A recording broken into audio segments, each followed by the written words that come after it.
Umawit ng bagong hangin at sa poon ay inalan. Pagkat yaong ginawa niya ay nakakaharap. Sa sarili ng asya at kabilay ng kabanalan, walang hirap na nagamot yaong pangalan ng kaglipan. Kahit sa'yo ang malas, tagumpay na naglilikas. Ang tagumpay niyang ito'y siya na rin ang nagkaroon sa harap ng mga bansa na kailan ang paglilipas. Ang pangako sa Israel, lubos niyang tinunod.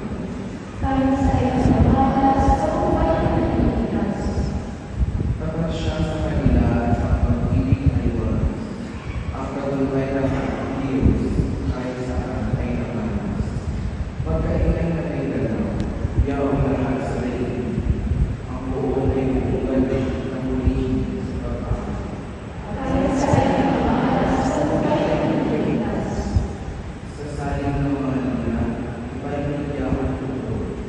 At ang buong ay mulihin, tutugin maalindanan. Tutugin din ang problema na kasaliw ang Panginoon. Magkaingay sa harapan ng buong na ating hanan. Kahit sa'yo ang malas, tagumpay na naglilikas. Pagbasa mula sa sulat ng Apostol San Pablo sa mga Efeso. Magpasalamat tayo sa Diyos at Ama ng ating Panginoong Jesucristo. Pinagkalooban niya tayo ng lahat ng pagpapalang ng spiritual dahil sa ating pakikipag-isa kay Kristo. At sa ating pakikipag-isa dito, hindi lang nandiyan tayo bago malikha ang sanlibutan upang maging banal at walang kapintasan sa harapan niya.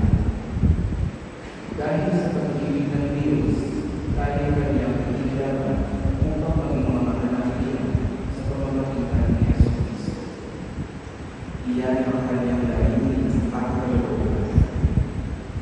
Pulihin natin siya dahil sa kanyang mahamahang pagkalitan sa atin sa pamamagitan ng kanyang pinamamagitan.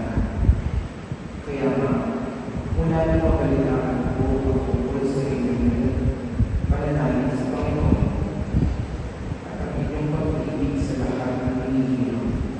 Walang hintay ang pagpapasalamat ko sa Diyos para sa inyo.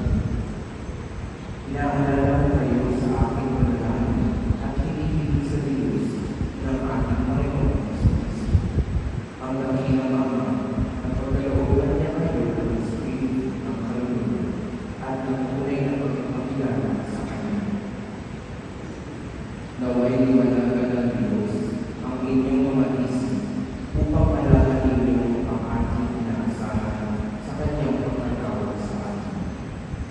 Ito'y ang